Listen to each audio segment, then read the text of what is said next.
for coming today to the last lecture of this spring lecture series for the Center on Children and Families. I appreciate you all coming. I see a lot of familiar faces and some less. My name is Candace Mills. I'm a professor in psychological sciences and the co-chair for the spring lecture series. Today we have a great talk going on, and I'm actually going to introduce Dr. Margaret Owen, who's going to give the introduction for our speaker. Dr. Owen is the head of our great center, and there's a lot of really cool things going on that you may not hear about.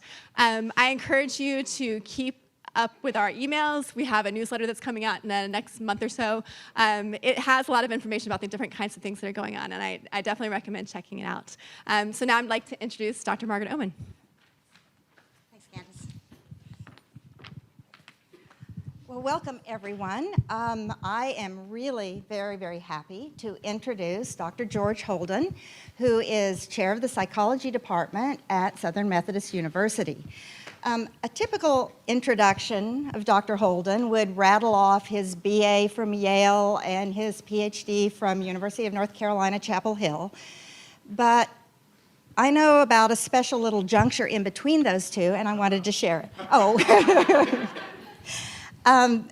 Soon after George graduated from Yale, he decided to get maybe some direction, maybe some focus, figure out what he wanted to do next. And he came into the research lab where I was receiving my graduate training at the University of Michigan. And he spent almost a year with us in our lab, and I won't tell some of the memories I have from there, but certainly George on his bike was a big part of it. And in part, I'm very happy to hear, like he told me last week, that little juncture in between his BA and PhD gave him guidance to pursue graduate studies in developmental psychology at another very fine institution. Let's see. Dr. Holden spent 23 years on the faculty in the Department of Psychology at the University of Texas, Austin, before he came to Dallas and joined the faculty at SMU.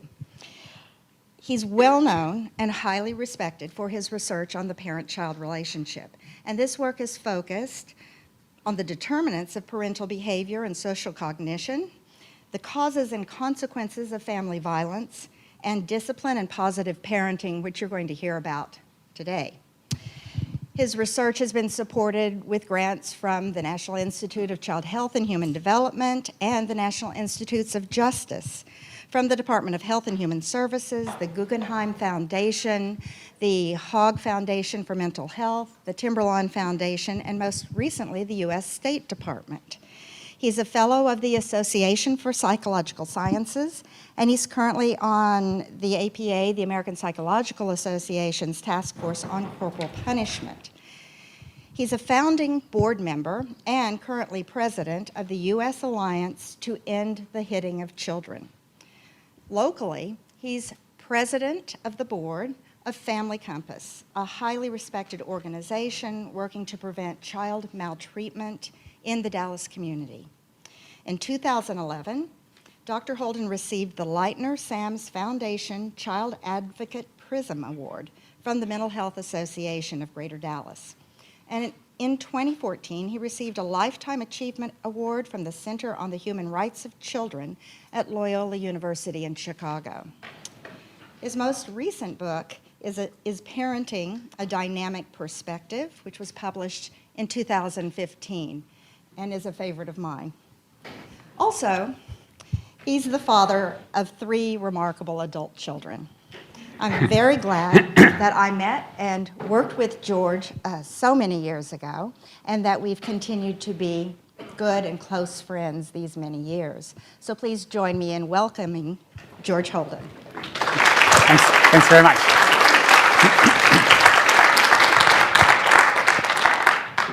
So thank you all for coming. It's a great honor to be here. I've been a fan of the centers for a long time, and very honored to be able to talk to you today in the last talk about empowering children and parents. And I'm going to cover a lot of material, but I'm going to move out here so people can see me. I'm going to make a paradoxical argument, and that is the way to empower parents and children is to disempower parents, to disempower parents. So here's what I'd like to cover. I'm going to cover stuff probably too fast, but I'm happy to share my PowerPoints and happy to correspond through email and stuff for people who want some more information. So I'm going to talk a little bit about discipline in the home. I'll illustrate it with some data that we've collected in Dallas area. I'm going to very briefly, because most of you probably are familiar with problems of corporal punishment, I'll very briefly mention that. I'll give one slide to efforts to change attitudes and behavior regarding that. But I'll spend the bulk of the time talking about what I call the quiet revolution of positive parenting. And I'll explain it's not just being sensitive and responsive the way I'm going to be talking about it. And then I'll throw out a few potential problems, indicate some trends that are in support of it, and hopefully it is indeed will be the wave of the future with parenting. So, as Margaret mentioned, I am a parent of 3 kids. So this was Meg, and Meg is a wonderful daughter and has always been a wonderful daughter. And consequently, Ann and I, my wife and I, thought we were pretty good parents. However, then came along John. And John, beginning age 2 days old, was challenging. He was colicky, he was crying, he refused to have his diapers changed. He, you name it, for a typically developing child, he was among the most challenging that I've encountered. I had a colleague who's a developmental psychologist, and he predicted John would become a juvenile delinquent. So I love the picture of there, John, that I have there, John on the bulldozer, because it reminds me of, he would have tons and tons of tantrums. We would chart it to try to figure out what's driving the tantrums.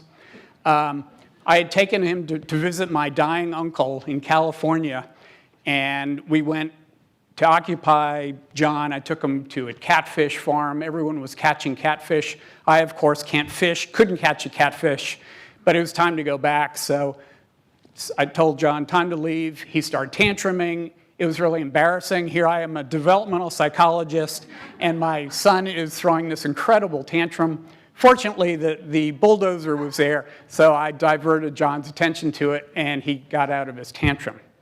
But anyway, for many, many years, the first 4 to 5 years of his life, he was a very challenging child. And fortunately, he's turned out well. But my wife and I wondered, then along came Paul, and it sort of renewed our faith that we were at least okay parents.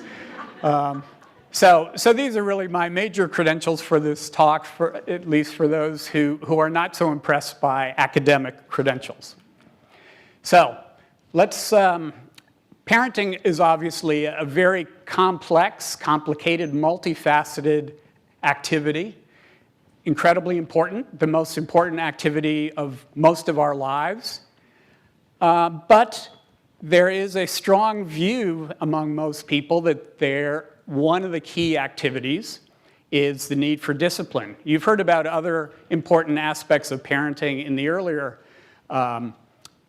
talks this semester and in previous years. But so here's a quote illustrating this kind of what I call the need to discipline. What is happening to our young people? They disrespect their elders. They disobey their parents.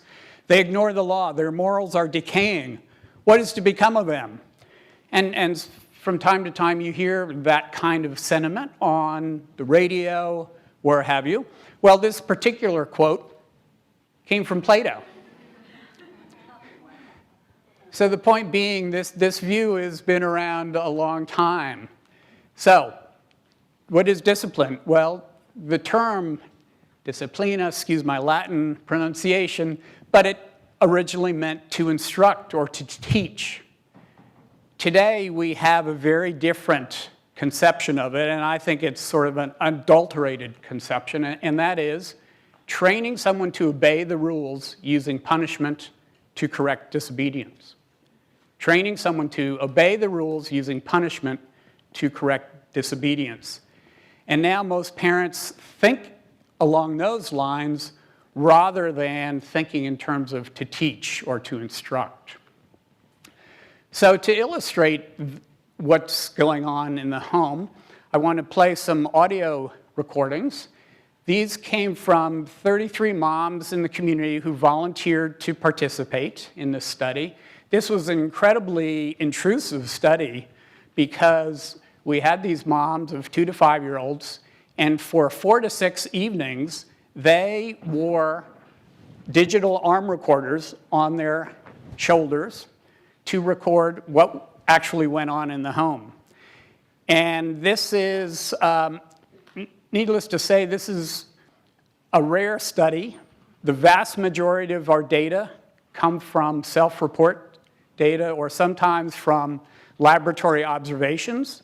And all methods have pros and cons, but this method gave us some, I think, very unique information about what's actually occurring in homes. So we got about 13, not all families were entirely compliant with recording up to 6 nights. So on average, we had 13 hours per family. So let's talk a minute about, or a second, about the conflicts in the home. And so conflicts are created when there are competing needs, desires, or goals. And what we found was, from these recordings, about every 5 minutes, there was a conflict. And as I think back to John's childhood, I think, yeah, that's not too far off. But wide range, wide variability. So the most peaceful families having had a conflict every 26 minutes, but one family, every 2 minutes, there was something going on. So it was quite surprising. So how do parents deal with conflict? Well, most Americans do things like reasoning most frequently. Let's see. So this is from a study we published a few years ago, longitudinal study, and you see the reports are that they're reasoning the most, a fair amount of yelling. I don't have removed privileges here, but timeout is thought to be a good technique. And also we had moms reporting on spanking and slapping. Here it's divided out into spanking the hand and slapping. Let's see, spanking in the hand and slapping. So you see that the disciplinary techniques change over time. I'm going to focus just a few minutes on corporal punishment because it's a particularly problematic disciplinary technique. It's also very common, depending on the sample. Anywhere from 70 to 90% of parents will say they sometimes use the technique. A lot of variation, of course. It varies how frequently they use it. Some parents report using it weekly or more. Some parents very occasionally, maybe once or twice. I remember being paddled by my dad one time for getting in a fight with my brother.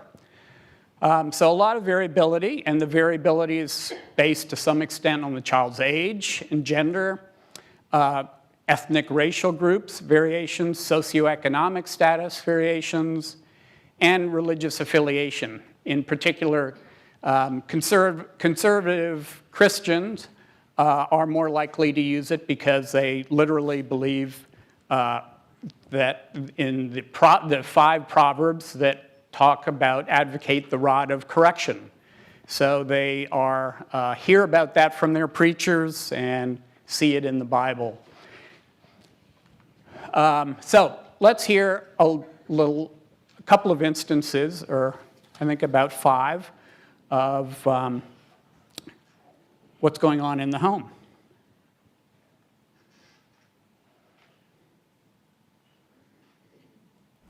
Why is it your finger? you saw, where have you seen that? You don't do that. It's not funny, it's not cute. Don't do that. That's gross. You don't wash your hands. Samantha?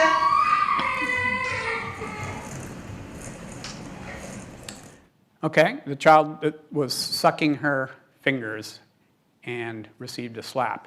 Here's a father. Sit down and eat. Karen. Told you. I told you to sit.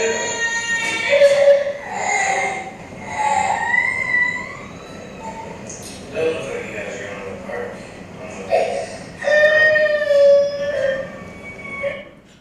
All right, a couple more. Here's a prudential or safety related.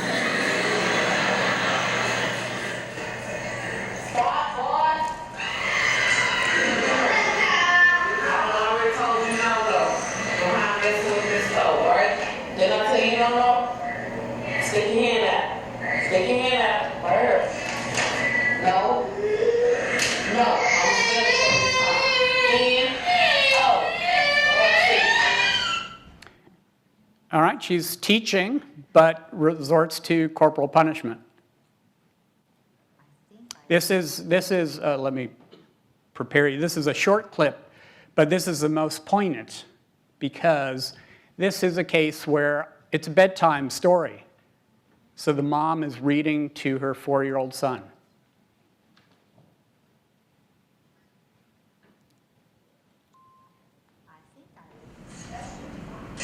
No.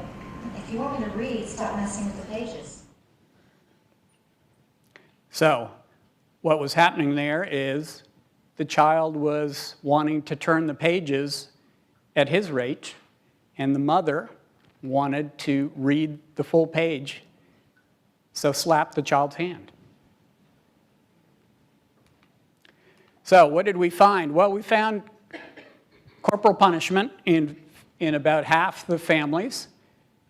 So the average, in this case, the median rate, so half more frequent, half less frequent, was every 6.3 hours. And the shocking one was, in the most frequent case, every 2 hours. The child was being slapped or spanked. And these rates are totally, they blow the literature out of the water in terms of what parents report, and in fact, what is asked by the self-report instruments. They'll say, some will say, in the past 6 months, how often did you spank? Or something like that. But this is a totally different scale that we found. Now, admittedly, this is a very tiny sample, not a representative sample. It was a very mixed sample.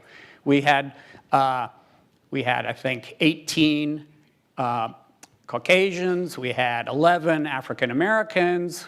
We had a few Asians. So it cannot be presented as a representative sample. But what we found was quite shocking. So corporal punishment, well, we can't do experimental studies to definitively say that it causes things, but there are hundreds of studies that indicate associations. And what it is associated with is immediate compliance. So if a parent slaps or spanks her child, the child is going to stop doing that activity because, as we heard, they start crying, they're upset. In terms of the positives, we have immediate compliance and nothing else essentially has been reported in the literature about positives related to corporal punishment. On the other hand, there are lots of what I'll label as unintended negative associations or consequences, and the most common one being aggression. Not surprisingly, children who are spanked or slapped are more likely to be aggressive with others because that's what they're learning in the home. They're also more likely to show depressive symptoms or anxiety and other internalizing problems. Not surprisingly, really, they're at more risk for physical child abuse because the families that end up physically abusing their children are almost never intending to be a physical abuser. But how does that emerge? Well, it emerges by an escalating child disciplinary incident where they use corporal punishment, and the child then does not, maybe retaliates, maybe hits back, and so the parent then hits harder, and it ends up as a child abuse situation. The child gets injured or bruised or worse. So there's not a lot of literature, but there's a couple of studies that estimate in about perhaps 68% of physical child abuse cases, it began as a disciplinary incident that got out of control. And there's lots more other problems that have been associated with it, such as the quality of the parent-child relationships. One of the newer ones is the argument that spanking and corporal punishment is toxic for brain development. So there's been, I believe, 3 different studies that find a linkage with things like increased cortisol level, which you would expect. Remember hearing those kids responding to the crying, or to the hitting, and so clearly that strong emotional response is connected to what's going on in their brains. So it really is not surprising, and it shouldn't surprise any of us, that this is affecting neurological development. Okay, just a minute or so about how do we change attitudes and behavior, and can we change attitudes related to this? And the answer is you can. It depends. It depends on basically belief in corporal punishment falls along a continuum. Some people are adamant about the need to use corporal punishment. Other people, like myself, it wasn't announced, but my Twitter name is Dr. No Spank. So you know where I fall on this continuum. But there's a lot of people in the middle, and those are the targets. That's where the action is. That's where you can get some change. And so we did a simple study where we simply told them about some of the negative associations with corporal punishment. And we found in a pre-post test that they reported some change. For those researchers, the D is 0.4. So not very strong effect size, but it's in the right direction. A new idea that is being instituted in several places around the country is creating spank-free zones at hospitals. And the intent is really to tell parents of newborns that, hey, this is not an acceptable behavior, this is not a positive kind of way to rear your child, and you're not allowed to do it in the hospital. So I think that's a promising new approach to to increase awareness and change attitudes. We also tried and have in press a much more intensive approach, which I call self-persuasion, and that's using the clinical psychology technique of motivational interviewing.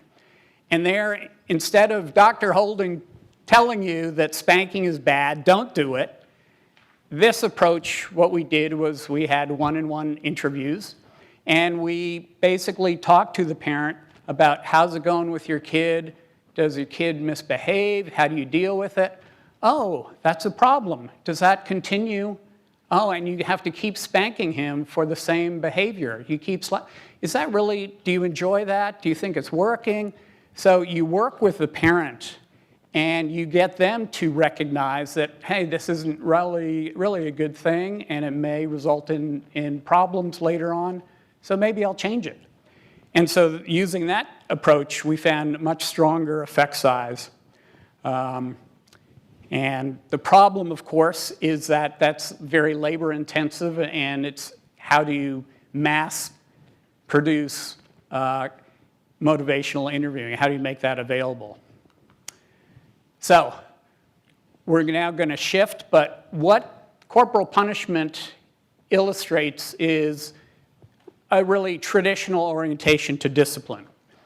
And so that is, it's parent-centered. Remember the mom reading to her kid. She wanted to do it her way, and what got upset when the child turned the page too quickly. It is oriented toward immediate compliance, like the father. Sit down. I told you to sit down. Do it right now. And it incorporates the belief that it needs to be punitive and painful to send the message. So Diana Baumrind, a famous parent researcher who developed the authoritarian, permissive styles of parenting, she wrote, "Discipline, sometimes confrontational or punitive, is required to socialize the child's self-indulgent willfulness." So she really strongly represents, in my view, that traditional orientation. Now I'm going to shift and talk about this new quiet revolution called positive parenting, or it's sometimes called positive discipline. And first I need to differentiate it. Now, if you're wondering, the arm on your right is my bicep, not the left one. But I'm going to differentiate what I call the light form of positive discipline or positive parenting, which you've heard about and I'll focus on what I call the strong form. So the light form is the good stuff. And don't get me wrong, I'm not opposed to this light form of positive parenting. So, and you all can add much more, but warmth, sensitive, responsive, involved, monitoring your kid, promoting autonomy, being calm, authoritative, use of timeouts, and fill in the blanks from previous talks here and your own views about what goes into positive parenting. But those are the light forms. The triple P, positive parenting form, I think is a great example, a very good program, lots of good research, but again, it still represents the light form of positive parenting. So let me explain a bit about the strong form. And this is really a different orientation. This is a different paradigm. This is a different way about thinking of the parent-child relationship. It comes under lots of different names, as you'll see in a minute, but so it could be called positive discipline, nonviolent parenting, attachment parenting fits under this, and connection parenting would be another descriptor, and there's a book by that name.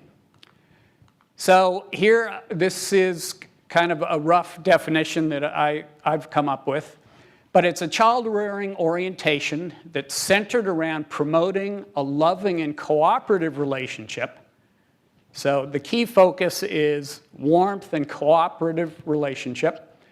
It's respecting the child's individuality, and it's focusing on guidance, not compliance, and thereby avoiding punishments. So a key is this guidance, not compliance. So to contrast the two approaches, so here we have the traditional illustrated by Dennis the Menace getting in trouble. He's eating cookies. And my dad said to listen to my conscience. My conscience says go for it. So a willful bad kid, right? So the parent who subscribes to the traditional view thinks of misbehavior as it's a reflection the child is willful, bad, and challenging my authority. So it's very much a power and control orientation to parenting. The positive parenting person thinks that misbehavior reflects things like the child's age, the child's fatigue level, blood sugar level, relatedly. Maybe the child seeking attention and therefore is misbehaving. It reflects The lack of self-regulation reflects their brain development. Their frontal cortex is not developed enough to be able to control themselves. Oh, and it reflects, oh, I really had unrealistic expectations for my kid. A 3-year-old should not be able to do that. What was I thinking?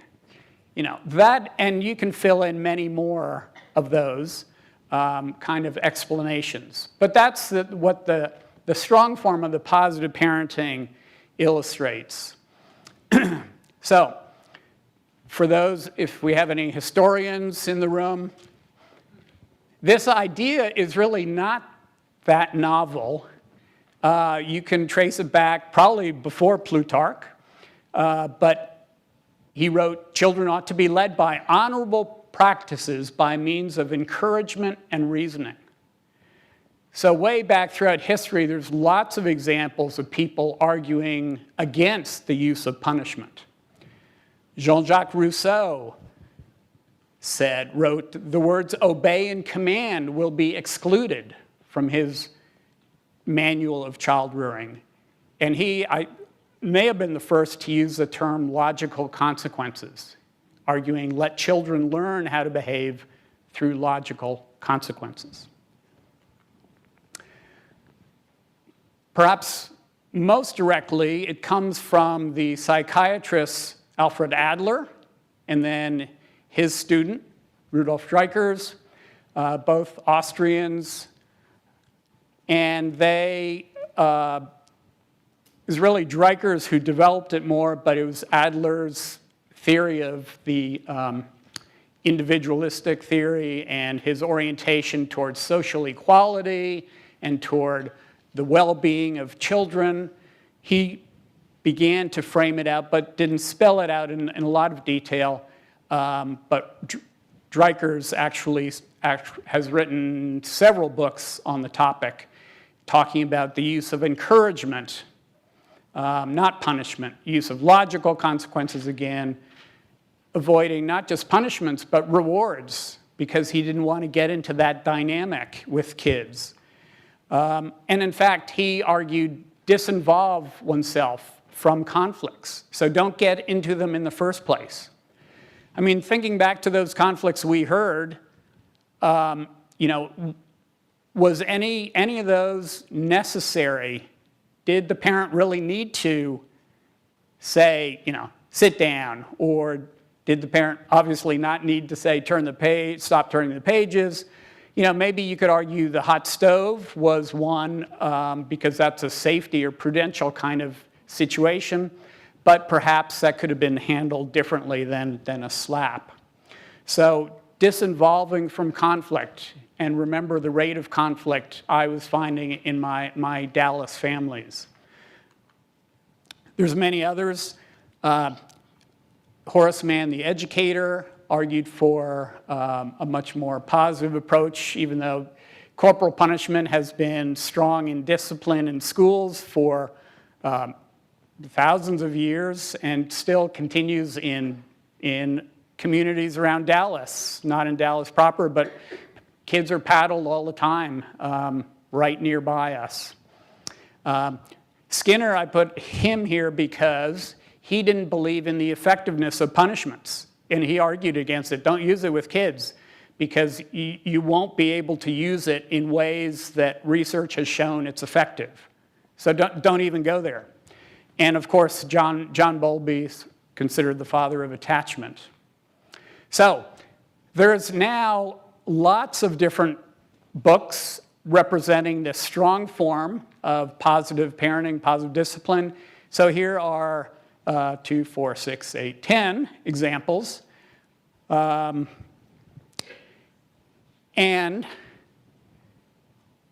my favorite cover is If Buddha Had Kids.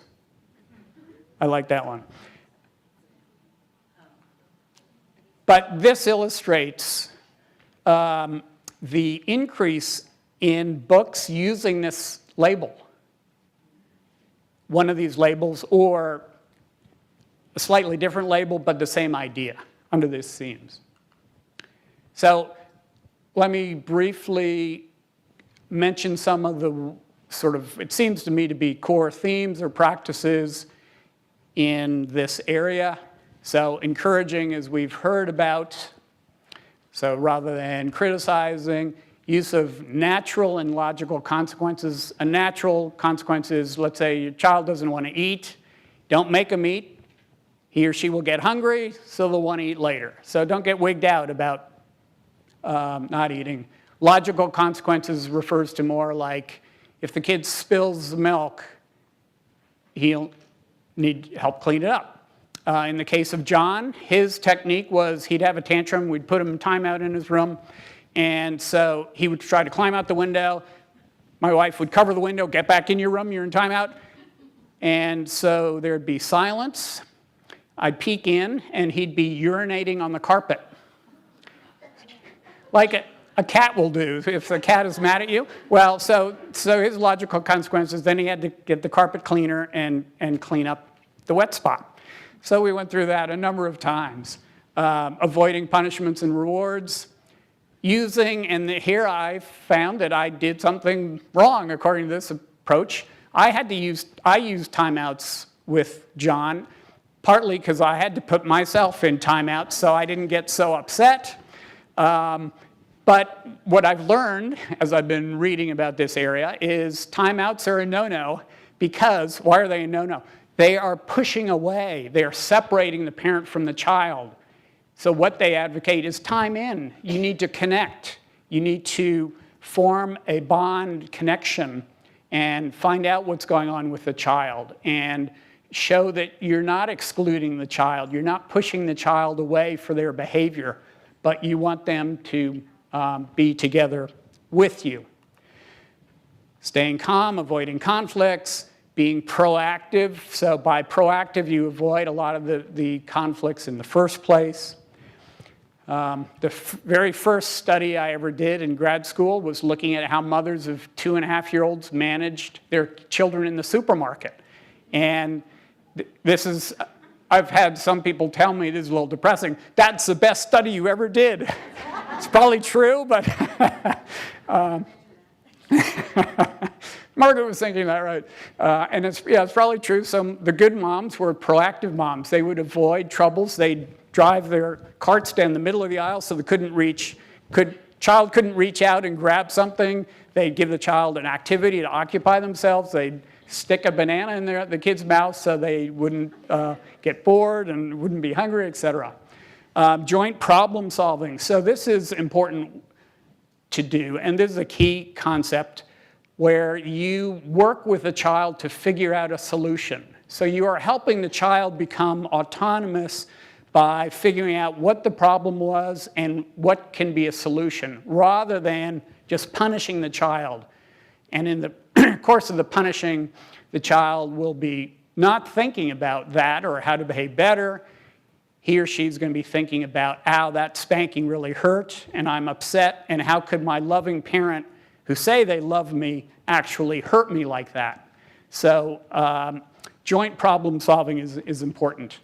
Again, the idea of guiding the child's trajectory into positive ways, attending selectively to good behavior, though you don't want to reward it, but attention is certainly a major positive reinforcer. So ignoring minor things that are not worth trying to correct the child, and the use of humor. The use of humor is not used enough. There was an amazing video about a doctor who has to give shots to the kids, and he uses humor for the kid to deal with it. So one example would be he gave a shot, and then the kid gets upset, just starts crying, and then he grabs a box of Kleenex and starts throwing out Kleenex right and left. And the kid is, whoa, what's going on? That's kind of cool. And it totally changes the mood of the child. And I thought it was a great example of how you can take a negative thing, use some humor, use some activity, and make it palatable in this case. So let's hear two short examples of moms using what I consider positive parenting approach. Okay, no jumping because of the neighbors, please. Okay, you know what? This is gonna be a cool one. Ready? Please be careful. Haven't you just done it? Wait, if you hit the ceiling, you're gonna knock that stuff down. And one more. And we need to finish talking about your behavior. Why are we talking back to Miss Key? Don't you know that's not being respectful? Okay, I don't want to see on here that you were talking back again. You know, that's something that you're not supposed to do. Okay, you get the idea. This is worth seeing. This is quite fun.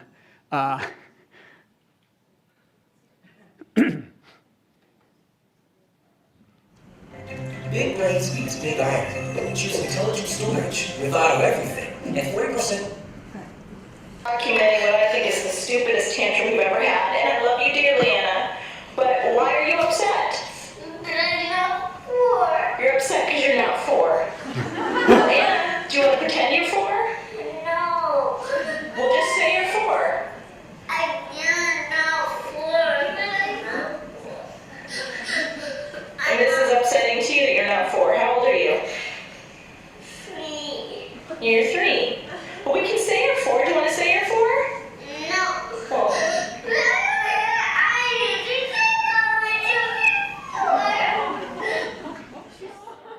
You get the idea, but that's a precious example. Okay, is it this one? Oops, wrong one.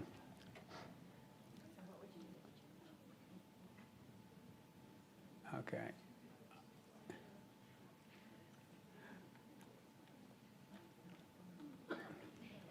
And start. Okay. So what is the evidence? What research is there to support this very different orientation? And the answer is almost nothing. You can dig around and find a handful of studies with ideas like, terms like maternal responsiveness, mutually responsive orientation by Kahanska. Gentle guidance comes pretty close to what we're talking about here. But there is not a single randomized controlled study on this topic, despite the fact that this approach, at least since the 1970s, has been published. So there's been books since the 1970s advocating this, and zero research. Which brings me to a point. If you have access to parents and are interested in working with me, let me know. Because I would like to try to do some studies on this orientation. This orientation, though, likely has problems. So one is a confusion with permissive parenting. It is not permissive parenting. And the best example would be what is happening in Sweden, where Sweden back in '79 banned corporal punishment. And they've gone pretty extreme about parenting in terms of failing really to set limits and failing to say no. So I was talking with a Swedish psychologist about 2 weeks ago, and she was describing some of the problems that they don't want to put any restrictions on their children, and that's clearly not healthy. This approach may not work with certain types of kids. We just don't know, but particularly with very challenging kids, it may need to be supplemented with something else. And then probably the biggest problem will be getting parents to buy into this orientation, because we've been in the traditional orientation forever, and they were reared with the traditional orientation, and to actually get parents to try adopting this different cooperative-based orientation may be very, very difficult. But there are trends in support of such an orientation. So, violence prevention efforts. The WHO has, for about the last maybe 10 years, been trying to promote safe, stable, nurturing relationships. SSRs, they call it. Safe, stable, nurturing relationships, with the recognition that this is a way that we will help prevent violence in society. And happily, I can announce just last week, the CDC finally has bought on to this and argued that corporal punishment in their new documents called a technical report of how to prevent violence. It's a crazy name. But anyway, in that, they finally come out against corporal punishment. So this was a big, big step forward, in my view. For those of you in the school system area, as I mentioned, we do paddling in Texas and 18 other states. But there's a different orientation, which is very much in tune with this positive parenting approach. And that comes under different names, such as school-wide positive discipline, collaborative problem solving, or restorative discipline. And it's a similar approach. Don't use punishments, work with the kids, figure out what's driving the problems, figure out solutions, but do it in a positive way. And increasing recognitions about children's rights and nations passing legislation. So as of last month, there are now 49 countries that have banned all corporal punishment in all venues. So parents are not allowed to do it. They still do it, I'm sure, in many of these countries, but at least the legislation has been passed with the goal of actually changing behavior because it's a law. So the most recent addition was Mongolia, as in March. Okay, I'm about out of time, so I'm going to end with a summary and then a quote. So, in American families, conflicts are pervasive.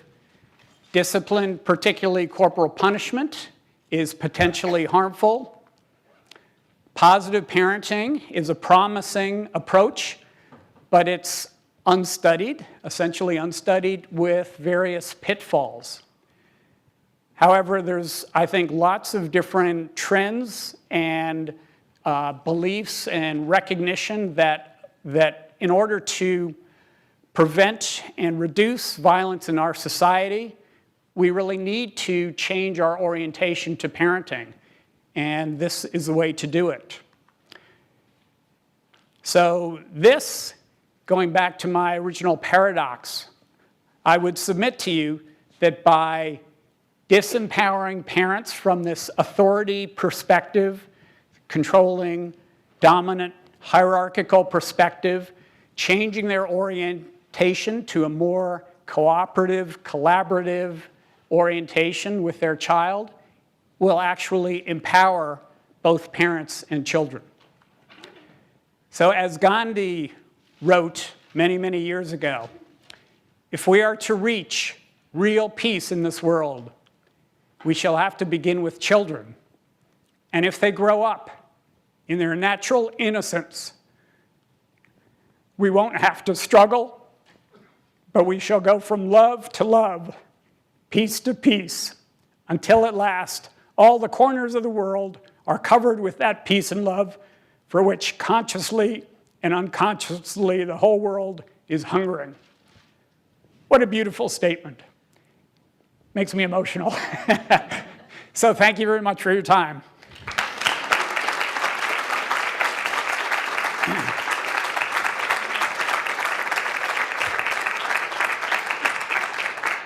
So I want to thank specifically my grad students here, Timberlawn, as was mentioned, and they're my kids now. So, okay, we have a few minutes for questions, so I'd be happy to try to address any questions. Yeah, dude. You have to turn it on. Sorry. There it goes. What the best book recommendations are, so that and I know that a lot of parents don't really have a whole ton of time to read books, especially with young children. So specifically books that kind of highlight the basics and go forward from there. Okay, good question. Okay, thank you. A pretty simple one that I'm most familiar with is by Joan Durant, and it's downloadable for free. It's called Positive Discipline in Everyday Parenting. And so you can Google it, get it for free. It's now being used in, what did she tell me? 24 different countries, because she had teamed up with Save the Children. It's actually been around for many years. She wants to do a controlled study, and I've done a little bit of research with her, so I think that's a good place to start. It's pretty easy. You can flip through and get the key ideas pretty easily. It's called Positive Discipline in Everyday Parenting, and by Joan Durant. I think, is it in the reference? It's in the references if you have, yeah.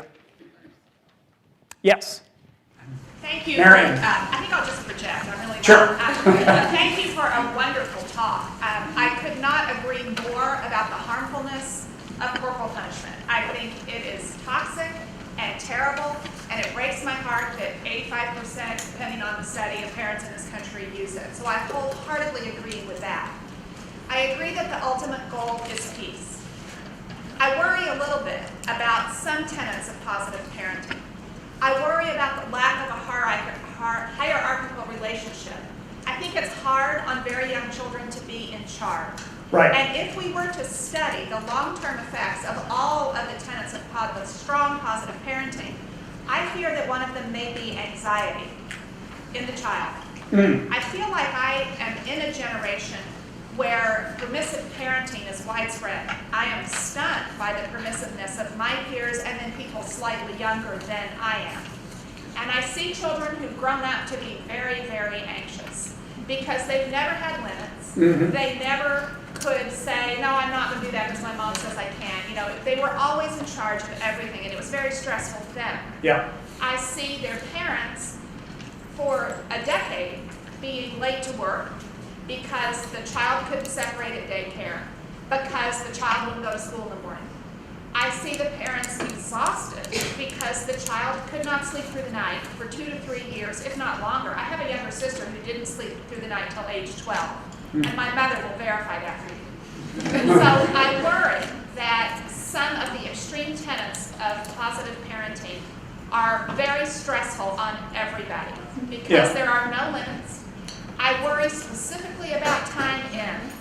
That is incredibly positively reinforcing for misbehavior. Time out, as you know, stands for time out from positive reinforcement. Most people don't know that last part. Most people don't know it's not supposed to be a punishment.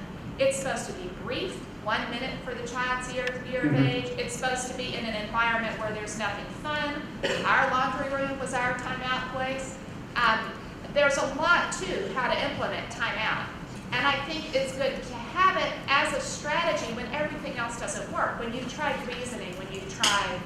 So I worry we've swung too far, maybe, and I hope that someone will advocate more of a blend, where parents are in charge, but in a positive, loving, encouraging way, where there are limits and consequences for misbehavior. I worry about the long-term results of the strong form of positive parenting. Great points, and I think I totally agree.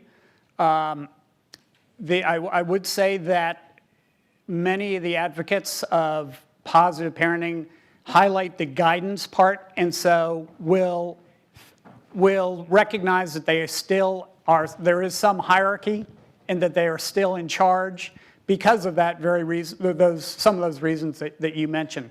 So, but I think it's easy to get the ideas that guidance I lost, and that people go easily overboard, like apparently is going on in Sweden. So I think your risk is very much accurate about your concerns. Totally agree. Some other. I'm not too, but okay, I'll try. So I'm curious, you talk about doing research on this and what positive parenting, what the outcomes are. What would you be testing for? So is it that kids are actually better at self-regulating in the long term, which it sounds like may actually not happen? Is it that there's less conflict, but you're confounded because you're avoiding conflict? So of course there's going to be less conflict. Would it be stress level in the kids? I mean, what are the things that you're looking for out of this, and then how long term, getting kind of to Marion's question too, that I do think, and the other to me would be parental happiness, because I do, when I have plenty of friends that are hardcore into the attachment parenting, all those aspects of it.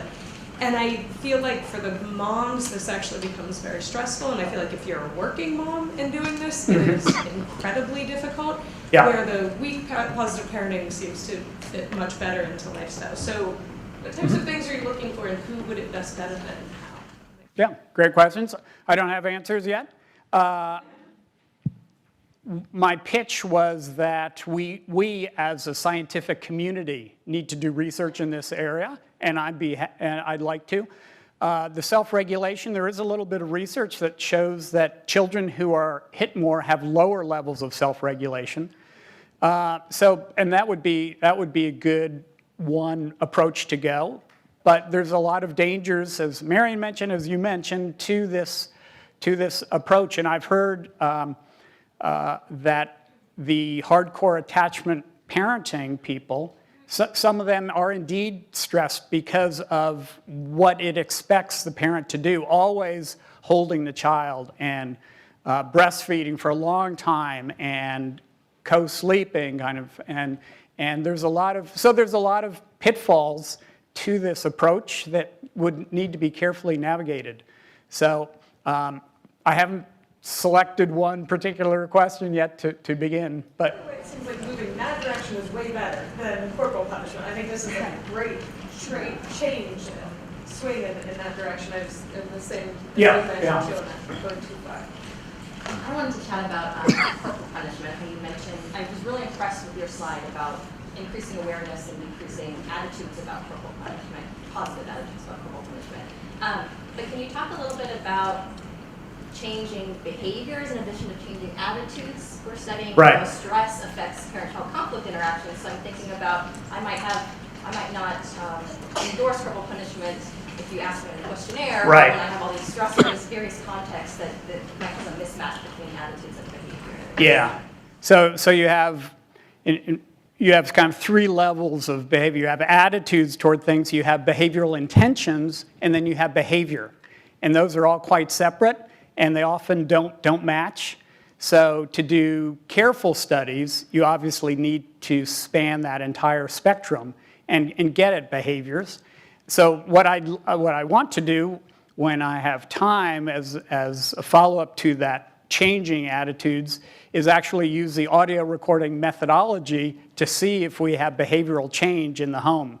Because after being through an intervention where they're told not to spank, and then you ask them, are you spanking? What do you expect them to say? So it needs to be done. Yeah. Do you think that playing those recordings back for parents after they've endorsed attitudes against this type of parenting, kind of giving them feedback on what they're actually doing would be helpful as like an intervention? Yeah, that's a great idea. Let me say that all the parents who I played the audios, I have to thank them because they gave consent for me to play their recordings in public. So I just want to make sure. But I think that is it's been used in other studies showing parents videos of their own interactions.